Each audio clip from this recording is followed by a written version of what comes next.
Hello दोस्तों, कैसे हैं आप सभी लोग। तो दोस्तों आज हम पढ़ने वाले हैं अनुवादन, या जिसको हम बोलते हैं स्थानांतरण, और इंग्लिश में जिसे बोलते हैं हम ट्रांसलेशन। ये ट्रांसलेशन क्या होता है? तो ट्रांसलेशन एक ऐसी प्रक्रिया है जिसके अंतर्गत आरएनए से प्रोटीन का निर्माण होता है।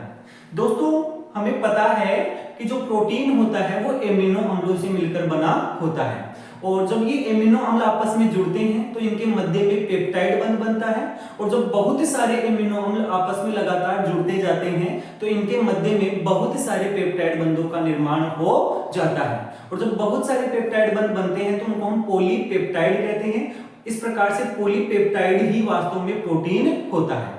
तो ये जो प्रोटीन बनता है ये एक प्रक्रिया के द्वारा बनता है जिसे हम कहते हैं अनुवादन, और ये बनता है आरएनए से। तो आरएनए से जो ये प्रोटीन बन रहा है यही प्रक्रिया हमारी अनुवादन की प्रक्रिया है, या जिसे बोलते हैं हम ट्रांसलेशन की प्रक्रिया है। दोस्तों ये जो ट्रांसलेशन की प्रक्रिया होती है इसके लिए हमें कुछ पदार्थों की आवश्यकता है, जिसमें सबसे पहले है एमआरएनए।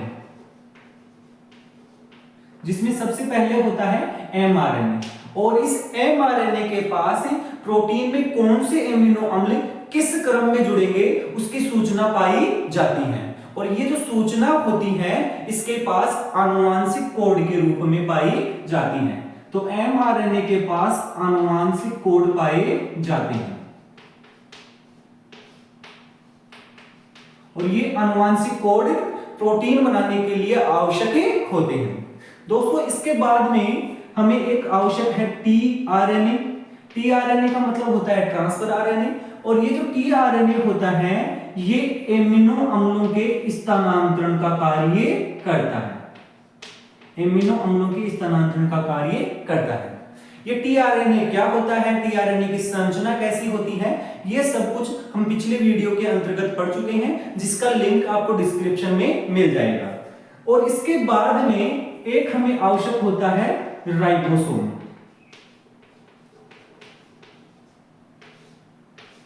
दोस्तों ये जो राइबोसोम होता है ये ऐसी स्थल होते हैं या ऐसे कोशिकांग होते हैं जहां पर प्रोटीन का निर्माण होता है। इस कारण से हम राइबोसोम को प्रोटीन की फैक्ट्री भी कहते हैं। प्रोटीन फैक्ट्री भी कहा जाता है किसको? राइबोसोम को। दोस्तों ये जो राइबोसोम बना है ये दो चीजों से मिलकर बना है। एक तो बना है आरएनए से, और दूसरा बना है प्रोटीन से। तो राइबोसोम आरएनए व प्रोटीन से मिलकर बना होता है, और ऐसा बोला जाता है कि जो राइबोसोम होता है उसमें लगभग 80 प्रकार के प्रोटीन पाए जाते हैं। तो इस प्रकार से ये राइबोसोम का निर्माण होता है। ये जो राइबोसोम होते हैं ये प्रोकैरियोटिक कोशिका और यूकैरियोटिक कोशिकाओं में अलग अलग प्रकार के मिलते हैं।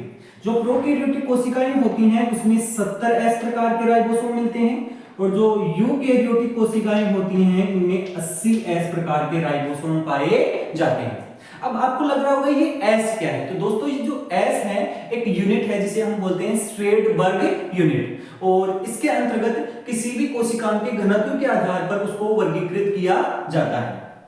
ये जो राइबोसोम है ये दो इकाइयों से मिलकर बना होता है, चाहे से वो 70S राइबोसोम हो और चाहे से वो 80S राइबोसोम है। दोनों ही दो प्रकार की इकाइयों से, दो अलग अलग इकाइयों से मिलकर बने हैं। जो 70S राइबोसोम है इसकी दो इकाइयां हैं, जिसमें एक है 50S और दूसरी है 30S। जबकि 80S राइबोसोम होता है इसमें पहली इकाई है 60S और दूसरी इकाई है 40S।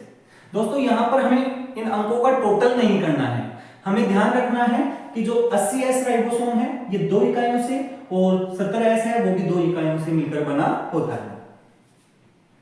दोस्तों यदि हम राइबोसोम की संरचना देखूं तो राइबोसोम के पास ऐसे एक बड़ी इकाई होती है और इसके अलावा एक छोटी इकाई होती है। कहने का मतलब राइबोसोम के पास दो इकाई पाई जाती है। ये इसकी छोटी इकाई है और ये बड़ी इकाई है। जो इसकी बड़ी इकाई होती है इसके पास ऐसे 3 स्थल पाए जाते हैं। बड़ी इकाई के पास 3 स्थल पाए जाते हैं, 3 तरीके के गेट हैं, जिसमें से ये पहले नंबर का है उसे हम ई स्थल कहते हैं, दूसरे नंबर वाले को हम टी स्थल कहते हैं और तीसरे नंबर वाले को हम ए स्थल कहते हैं। तो ये 3 स्थल EPA इस क्रम में पाए जाते हैं। इनको EPA क्यों कहते हैं? ए का मतलब होता है एक्सेप्टर, कहने का मतलब ये स्थल है, यहाँ पर जो tRNA जो एमिनो अम्लों को लेकर आता है वो आकर यहाँ पर जुड़ता है, इस कारण इसको एक्सेप्टर स्थल कहते हैं। ये दूसरा स्थल है, यहाँ पर पेप्टाइड बंध बनता है और इस कारण से इसको P स्थल कहते हैं। जबकि यदि हम देखें तीसरा स्थल, तो तीसरा स्थल होता है यहाँ पर मुक्त tRNA पाया जाता है और ये यहाँ से बाहर निकल जाता है, एलिमिनेट हो जाता है, इस कारण से इसको हम E स्थल कहते हैं। तो इस प्रकार से हमने राइबोसोम को देखा है कि जो राइबोसोम है वो प्रोटीन की फैक्ट्री के रूप में कार्य करते हैं और ये प्रोटीन बनाने के लिए सबसे महत्वपूर्ण आवश्यक पदार्थ है। हमें mRNA चाहिए, tRNA चाहिए और राइबोसोम चाहिए। दोस्तों जो ये mRNA होता है इसके पास सारी सूचनाएं पाई जाती हैं और जो प्रोटीन बनेगा वो 5 days to 3 days की तरफ बनेगा। तो किस प्रकार से प्रोटीन का निर्माण होता है वो हम देखने वाले हैं। अब यदि हम थोड़ा सा mRNA के बारे में देखें तो ये mRNA है, ये mRNA का 5 days सिरा है और ये mRNA का 3 days सिरा है और इस mRNA के पास 3 नाइट्रोजनी क्षारकों के समूह होते हैं या जिन्हें हम आनुवांशिक कोड कहते हैं वो पाए जाते हैं। इन्हीं आनुवांशिक कोड में से एक कोड होता है AUG, और भी अन्य कोड हो सकते हैं, इसके अलावा एक कोड होता है UAG, अन्य कोड भी हो सकते हैं, लेकिन ये जो कोड होता है हमें पता है प्रारंभन कोडोन है और ये जो कोड है वो समापन कोडोन है। समापन कोड 3 हो सकते हैं, UAA, UAG, UGA, ये समापन कोडोन के रूप में कार्य कर सकते हैं। तो दोस्तों जो ये समापन कोडोन, जो प्रारंभन कोडोन होता है यहां से लेकर जो समापन कोडोन होता है mRNA का वह क्षेत्र जो आपके प्रारंभन कोडोन से प्रारंभ होता है और समापन कोडोन तक पाया जाता है, इसे हम कहते हैं ट्रांसलेशन यूनिट, अर्थात ट्रांसलेशन होता है वो इसी क्षेत्र का होता है।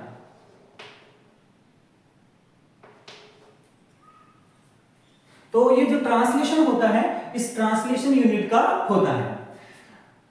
इसके बाद में जो ये ट्रांसलेशन यूनिट है उसके पहले का क्षेत्र और बाद का क्षेत्र, जैसे ये क्षेत्र बच गया है, ये पहले का क्षेत्र और ये बाद का क्षेत्र, तो पहले के क्षेत्र और बाद के क्षेत्र का ट्रांसलेशन नहीं होता है, इस कारण से इस क्षेत्र को हम कहते हैं UTR, अर्थात अनट्रांसलेट रीजन। तो ये अनट्रांसलेट रीजन पाया जाता है, ये हमें ध्यान रखना है। तो ट्रांसलेशन यूनिट होती है वो प्रारंभन कोडोन से लेकर समापन कोडोन तक पाई जाती है। तो अब यदि इसके बाद में हम प्रोटीन बनाने की प्रक्रिया देखें तो प्रोटीन बनाने के समय हमें एमिनो अम्लों की आवश्यकता होती है और दोस्तों जो ये एमिनो अम्ल पाए जाते हैं ये कोशिका के कोशिका द्रव्य में पाए जाते हैं और कोशिका द्रव्य में जो उपस्थित ये एमिनो अम्ल होते हैं ये निष्क्रिय रूप में पाए जाते हैं। कहने का मतलब जो ये एमिनो अम्ल कोशिका द्रव्य में पाए जाते हैं ये निष्क्रिय अवस्था में पाए जाते हैं। तो इनको सक्रिय करने के लिए ये एटीपी से क्रिया करते हैं जहां से इनको ऊर्जा मिलती है और ऊर्जा मिलते ही ये सक्रिय हो जाते हैं, अर्थात सक्रिय एमिनो अम्ल में बदल जाते हैं और ये जो सक्रिय एमिनो अम्ल है ये टीआरएनए के साथ जुड़ जाता है। एक एमिनो अम्ल अपने विशिष्ट टीआरएनए के साथ ही जुड़ता है। हमने पढ़ा है कि जो टीआरएनए होता है उसके पास एक एंटीकोडोन भुजा होती है और उस एंटीकोडोन भुजा के अनुसार ही उसके ऊपर एमिनो अम्ल जुड़ता है। तो ये जो सक्रिय एमिनो अम्ल हैं ये टीआरएनए के साथ जुड़ते हैं और जैसे ये टीआरएनए के साथ जुड़ते हैं तो इस प्रक्रिया को हम बोलते हैं टीआरएनए का आवेशीकरण या टीआरएनए का चार्ज होना। तो इस प्रकार से टीआरएनए चार्ज हो जाता है और अब ये जो टीआरएनए जो एमिनो अम्ल को लेकर आ रहा है ये प्रोटीन का निर्माण करवाएगा। अब यदि हम देखें तो जो ये प्रोटीन बनती है इस प्रोटीन बनने की प्रक्रिया में 3 चरण होते हैं।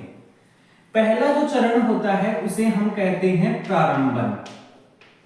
प्रोटीन बनने की प्रक्रिया में 3 चरण है। पहला चरण है प्रारंभन, दूसरा चरण होता है उसको हम बोलते हैं दीर्घीकरण और जो तीसरा चरण होता है उसे कहा जाता है समापन।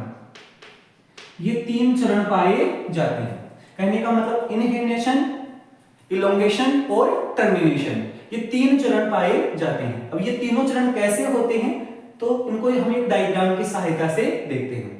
दोस्तों सबसे पहले जो राइबोसोम की छोटी इकाई होती है इसके 5 डेज सिरे की तरफ जुड़ती है। एमआरएनए के 5 डेज सिरे की तरफ राइबोसोम की छोटी इकाई जुड़ती है और ये राइबोसोम की छोटी इकाई होती है, ये प्रारंभन कोडोन को ढूंढती है और प्रारंभन कोडोन के रूप में एयूजी कार्य करता है।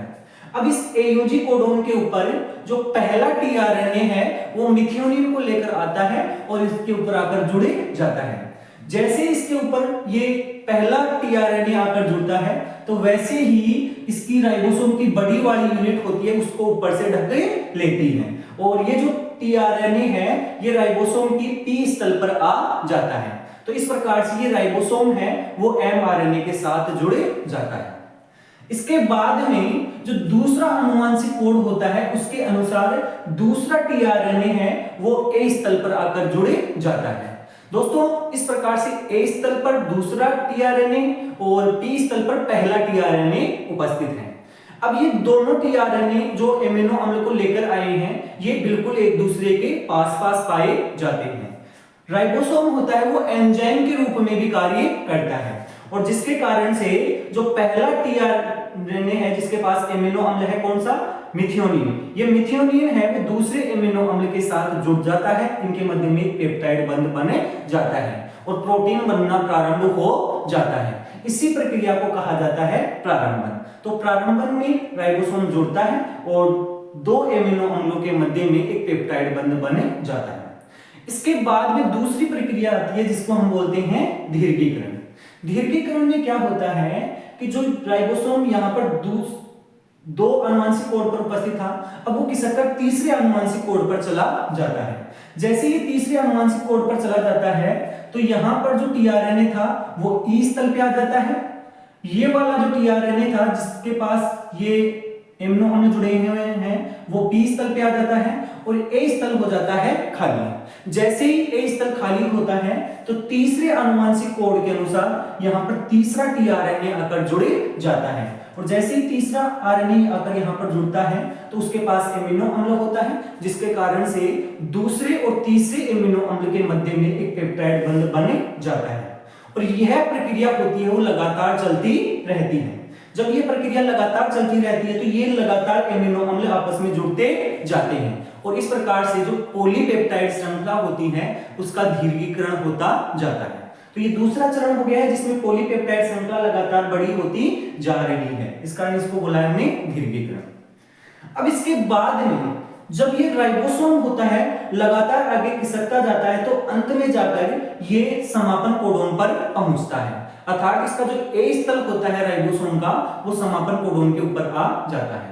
जैसे ही समापन कोडोन के ऊपर आता है तो कोई भी टीआरएनए ए स्थल पर आकर नहीं जुड़ता है। जब ए स्थल पर कोई भी टीआरएनए आकर नहीं जुड़ता है तो यहाँ पर एक प्रोटीन जुड़ जाता है और जैसे ये प्रोटीन यहाँ पर जुड़ता है ये इस प्रक्रिया को बंद कर देता है और यहाँ पर एक पॉलीपेप्टाइड की श्रृंखला बन जाती है और ये जो राइबोसोम है ये एमआरएनए से मुक्त हो जाता है और प्रोटीन बनना बंद हो जाता है। इस प्रकार से प्रक्रिया का क्या हो जाता है, समापन हो जाता है। तो इस प्रकार से प्रोटीन बनने की प्रक्रिया में 3 चरण होते हैं, प्रारंभन, दीर्घीकरण और समापन। तो प्रोटीन बन जाता है। तो दोस्तों आप सभी को ये वीडियो कैसा लगा है, यदि अच्छा लगा है तो वीडियो को लाइक कीजिए और चैनल को सब्सक्राइब जरूर करना। धन्यवाद।